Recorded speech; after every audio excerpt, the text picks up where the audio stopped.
Chapter 25. After a week spent in professions of love and schemes of felicity, Mr. Collins was called from his amiable Charlotte by the arrival of Saturday. The pain of separation, however, might be alleviated on his side by preparations for the reception of his bride, as he had reason to hope that shortly after his next return into Hertfordshire, the day would be fixed that was to make him the happiest of men. He took leave of his relations at Longbourn with as much solemnity as before, wished his fair cousin's health and happiness again, and promised their father another letter of thanks.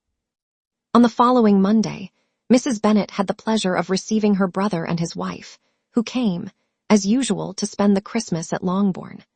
Mr. Gardiner was a sensible, gentlemanlike man, greatly superior to his sister, as well by nature as education.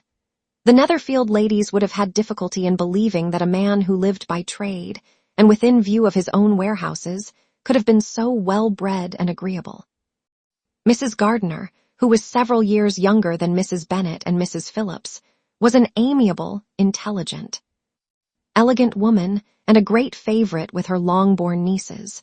Between the two eldest and herself especially, there subsisted a very particular regard. They had frequently been staying with her in town. The first part of Mrs. Gardiner's business, on her arrival, was to distribute her presents and describe the newest fashions. When this was done, she had a less active part to play. It became her turn to listen. Mrs. Bennet had many grievances to relate and much to complain of. They had all been very ill-used since she last saw her sister. 2 of her girls had been on the point of marriage, and after all there was nothing in it. "I do not blame Jane," she continued, "for Jane would have got Mr. Bingley if she could.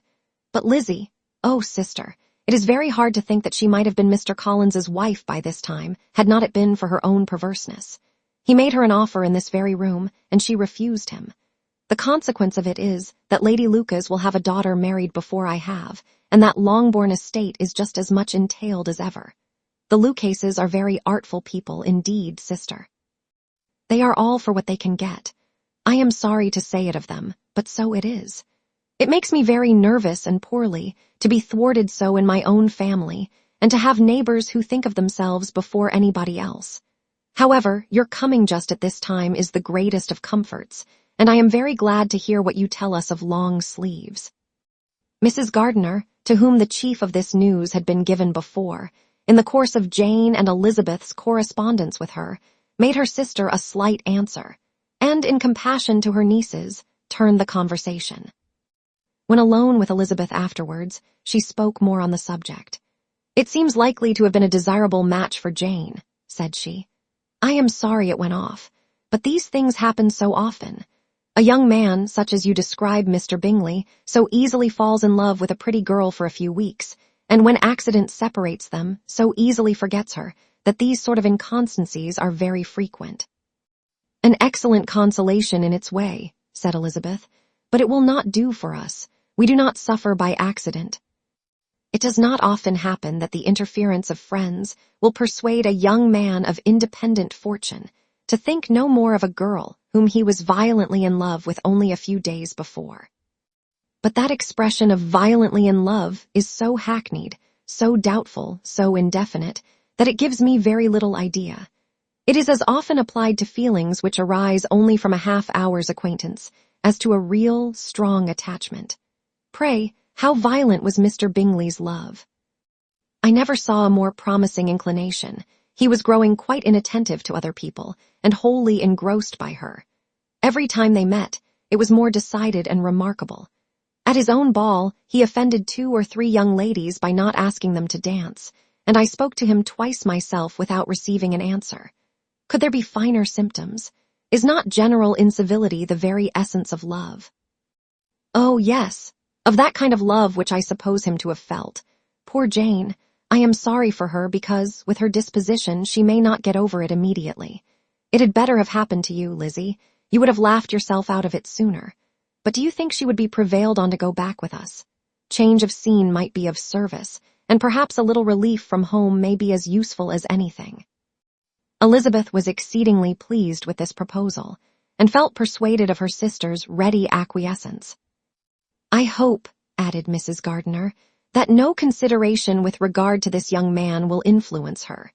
We live in so different a part of town, all our connections are so different, and, as you well know, we go out so little that it is very improbable they should meet at all, unless he really comes to see her. And that is quite impossible, for he is now in the custody of his friend, and Mr. Darcy would no more suffer him to call on Jane in such a part of London. My dear aunt, how could you think of it? Mr. Darcy may, perhaps, have heard of such a place as Gracechurch Street, but he would hardly think a month's ablution enough to cleanse him from its impurities, were he once to enter it. And depend upon it, Mr. Bingley never stirs without him. So much the better. I hope they will not meet at all. But does not Jane correspond with his sister? She will not be able to help calling. She will drop the acquaintance entirely. But in spite of the certainty in which Elizabeth affected to place this point, as well as the still more interesting one of Bingley's being withheld from seeing Jane, she felt a solicitude on the subject which convinced her, on examination, that she did not consider it entirely hopeless. It was possible, and sometimes she thought it probable, that his affection might be reanimated, and the influence of his friends successfully combated by the more natural influence of Jane's attractions. Miss Bennet accepted her aunt's invitation with pleasure, and the Bingleys were no otherwise in her thoughts at the same time than as she hoped, by Caroline's not living in the same house with her brother, she might occasionally spend a morning with her, without any danger of seeing him. The Gardiners stayed a week at Longbourn, and what with the Phillipses, the Lucases, and the officers, there was not a day without its engagement. Mrs. Bennet had so carefully provided for the entertainment of her brother and sister that they did not once sit down to a family dinner, when the engagement was for home. Some of the officers always made part of it, of which officers Mr. Wickham was sure to be one, and on these occasions Mrs. Gardiner, rendered suspicious by Elizabeth's warm commendation of him, narrowly observed them both. Without supposing them, from what she saw, to be very seriously in love, their preference of each other was plain enough to make her a little uneasy, and she resolved to speak to Elizabeth on the subject before she left Hertfordshire, and represent to her the imprudence of encouraging such an attachment. To Mrs. Gardiner, Wickham had one means of affording pleasure, unconnected with his general powers.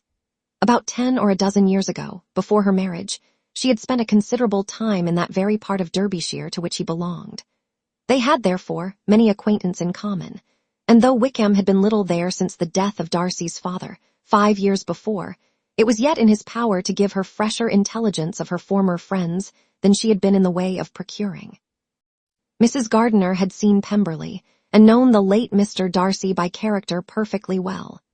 Here, consequently, was an inexhaustible subject of discourse.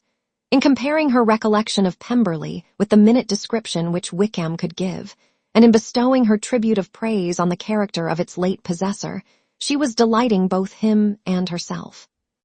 On being made acquainted with the present Mr. Darcy's treatment of him, she tried to remember something of that gentleman's reputed disposition, when quite a lad, which might agree with it, and was confident, at last, that she recollected having heard Mr. Fitzwilliam Darcy formerly spoken of as a very proud, ill-natured boy.